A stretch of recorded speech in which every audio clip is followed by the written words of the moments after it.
Is a challenge. I need to talk about where the Bible came from, and I have about 5 minutes to do it. We will come back to this in one of the webinars and maybe spend some time. Here's the really quick version. Now, the Old Testament and the New Testament. So the Old Testament, everything in the New Testament too, pretty much, except the letters, everything starts as an oral tradition. That means it's a story that's told and passed down. So things like the creation stories, they're campfire stories from very primitive times that are passed down and passed down and passed down until someone gets a hold of them and writes them up into what becomes the book of Genesis. Now, the question is, if it's oral tradition, that just means it's a made-up story. And here's the thing. The anthropologists have had a look at oral tradition, and it turns out to be an incredibly secure way to pass on information and to hold accuracy. But that's where pretty much everything starts. Apart from the stuff where you know you're dealing with a prophet who's writing something, or Paul writing a letter, it all starts off as stories that are told. Then it gets preserved, then it gets collected and copied. By the time of Jesus in the Old Testament, there are three big collections: the law, the prophets, and the Psalms. Some other writings as well, but they're the three big groups. So the stories about Moses and everything that God required in the law, a bunch of prophets who tried to bring the people back to the things of God, and the Psalms, which is the songbook of the Bible.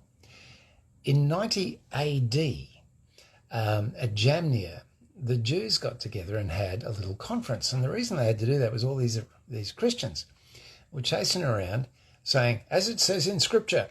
And everyone realized there was no agreed list of what Scripture was, and these Christians are giving us a hard time. So they met and came up with the list that we now know as the Old Testament. That comes from 90 AD. So after Jesus is when the Old Testament actually gets codified, and we say, that's what it is. So that's the Old Testament. Can we trust that record? The way the Old Testament was copied, no letter or word could be written from memory. Everything had to be copied, and the scribe had to say the word out loud as he wrote it. If a spelling error was found, the entire scroll would be discarded. And after copying, every word and every letter was counted to make sure there were the same number of words and letters. So the scribes were pretty good. We can pretty much trust that what we've got is what they wanted us to have. Now, the really fun part of that was, up until mid-last century, the earliest texts we had for the Old Testament came from about 900 AD. So, Middle Ages stuff. And then all of a sudden, these little guys find the Dead Sea Scrolls. These take us back 1,000 years earlier. And the fascinating thing was, over that 1,000 years, there were 13 changes that people could find.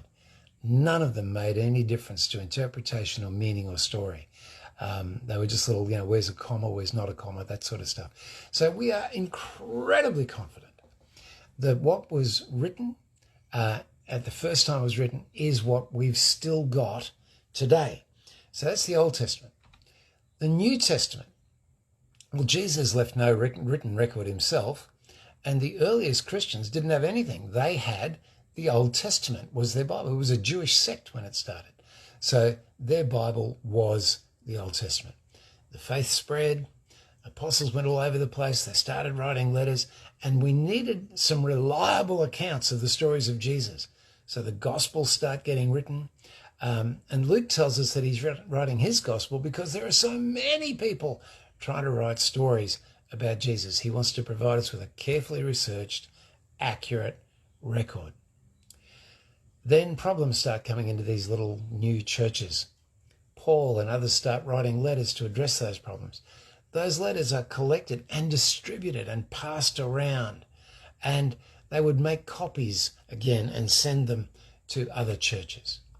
So collections grow, and people are holding on to this stuff and making copies and keeping this stuff. Now, most of the books of our present New Testament were recognized and accepted as being scripture without any debate whatsoever.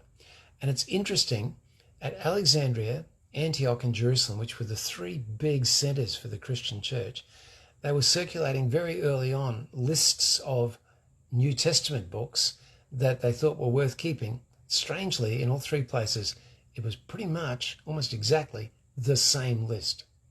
Now, the Old Testament wasn't codified until 90 years after the birth of Jesus. The New Testament, it was almost 400 years from the birth of Jesus before we sat down and said, this is the list. Now, that was really just rubber stamping a bunch of stuff that had already happened. But 400 years to actually saying, this is what the New Testament is. 30, 40 years before that, one of the church fathers, a guy called Athanasius, listed the exact same 27 books that we now have as the New Testament.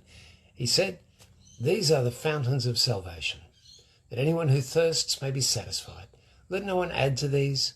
Let no one take anything away from these.